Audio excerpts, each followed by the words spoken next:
Bismillahirrahmanirrahim. Assalamualaikum warahmatullahi wabarakatuh.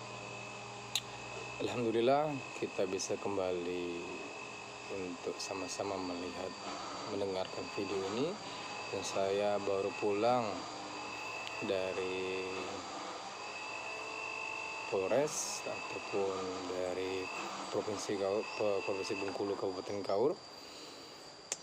Saya dimintai oleh teman-teman dan keinginan saya juga untuk membahas hal ini berkaitan dengan cuplikan yang terjadi pada Bu Risma, yakni sebagai Menteri Sosial, yang terjadi pada 30 September 2021. Ada yang bertanya, bagaimana sikap yang harus ataupun apa nilai yang harus kita ambil dari sikap kemarahan Ibu Risma? Lalu saya perhatikan, saya lihat, saya dengar di acara televisi, tentu terutamanya di acara Dua Sisi yang dihadiri oleh Pak Arya Bima, politisi PDIP, dan Mensesnek itu dari Bang Paldo, dan dari sosiolog itu Pak Musni Umar, dan Kak Ujang, pengamat politik. Masing-masing telah memberikan pandangan, pendapat yang berbeda. Tentu ini antara pro dan kontra yang tidak menyetujui sikap daripada Ibu Risma tersebut. Saya mengutip daripada pendapat Pak Arya Bima bahwa hal itu merupakan suatu keefektifan, satu hal kewajaran yang dilakukan oleh Ibu Risma. Kemudian oleh Pak Musni sebagai sosiolog mengatakan bahwa kemarahan Ibu Risma itu tidak mendidik, karena untuk mendidik bangsa itu tentu dicontoh daripada pemimpinnya. Kemudian juga sudah dianggap adanya sistem buat apa marah-marah lagi. Kemudian dapat dianggap merusak negara. Kemudian salah satu yang dilakukan oleh Ibu Risma itu baginya merupakan suatu langkah atau cara Ibu Risma untuk mencitrai atau memberikan pencitraan dirinya hingga dia berhasil menjadi mensos sekarang. Awal dari track recordnya menjadi wali kota 2 periode, hingga sekarang dia menjadi Menteri Sosial. Dan Kak Ujang, pengamat politik, mengatakan kalau marah-marah 1 atau 2 kali itu adalah hal wajar, dan kalau berkali-kali itu tidak wajar, kata dia.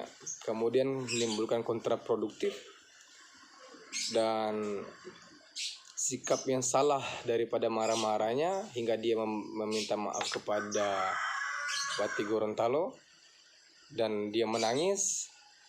Dia diperumpamakan sama dia ini yang merupakan suatu rebound atau penciptaannya.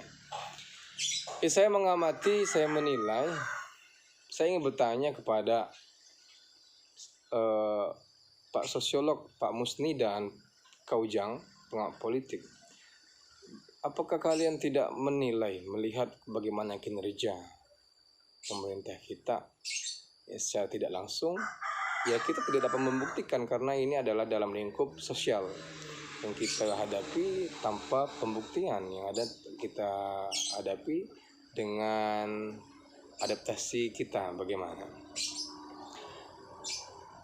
Kalau saya berpandang seperti ini, Ibu Risma dia marah itu, ya itu cerdas, itu bagus, bahwa dirinya membuktikan ingin mendidik bangsa ini, ingin mendidik pegawai ini dengan integritas.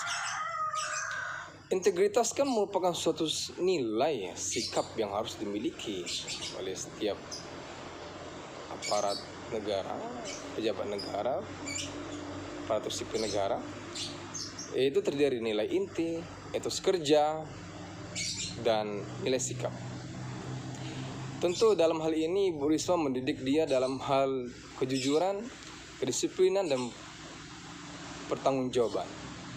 Ibu Risma bukan asal marah. Adanya kemarahan dia itu merupakan akibat daripada perbuatan orang terkait itu. Bagaimana data yang diajukan atau dilaporkan itu kan katanya kacau, berantakan. Padahal ini berhubungan dengan sosial. Kalau berhubungan dengan sosial itu sudah tidak tersusun dengan rapinya, tidak terdata dengan secara akurat, saya rasa ini ada hal yang tidak wajar, hal yang tidak beres, sehingga Ibu Risma marah. Kemarin Ibu Risma itu merupakan suatu bukti daripada pendidikan yang dia capai. Bukan berarti orang yang sudah berpendidikan dia tidak marah, bukan. Karena ada betul memang sikap orang memimpin itu berbeda.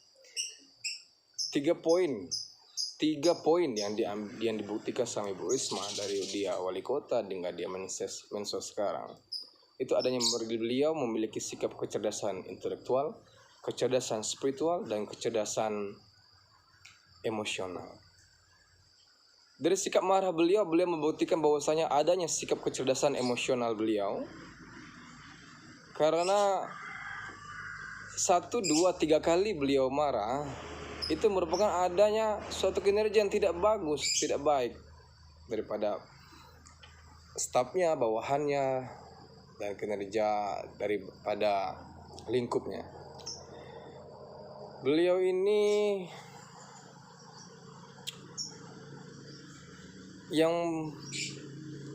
telah membuktikan bahwa keberhasilannya dalam memimpin Surabaya. Hingga sekarang dia menjadi Menteri Sosial. Tentu goncangan beliau menjadi pemimpin itu lebih banyak, sehingga beliau tahu kinerja yang tidak baik, kinerja yang tidak bagus, kinerja yang harus diperbaiki bagaimana. 1, 2, 3 kali sudah diperingatkan, tetapi kalau 4, 5 kali saya rasa sudah berlebihan bawahan atau secara jenjang keorganisasian. Bagaimana kejujuran daripada bawahan, bagaimana kedisiplinan bawahan, bagaimana pertanggungjawaban pada bawahan terhadap pekerjaan yang dia lakukan. Ya, kalau saya ditanya, kalau Anda bagaimana memimpin? Ya, saya pasti seperti itu. Karena kita di negara hukum, ya sebatas tunjuk saja, sebatas caci memarah saja. Kalau ini sudah kembali kepada zaman dahulu, mungkin lebih daripada itu. Ya, kita dibatasi oleh aturan hukum, kita dibatasi hanya pada kecerdasan emosional yang kita miliki, tanpa adanya tindak pidana yang kita lakukan. Itu kan cerdas. Kalau dikatakan Ibu Risma itu tidak mendidik, saya tidak setuju.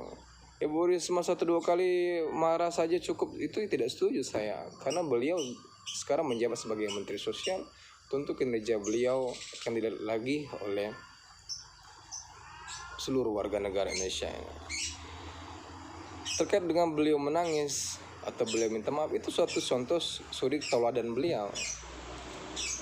Karena pemimpin ini yang dicontoh adalah tauladannya, dan beliau ini mencontoh siapa gitu. Teruskan Ibu Risma untuk mendidik para pegawai bawahan Anda dan berikan contoh yang terbaik dengan semua kecerdasan yang Anda miliki. Salam dari saya. Assalamualaikum warahmatullahi wabarakatuh.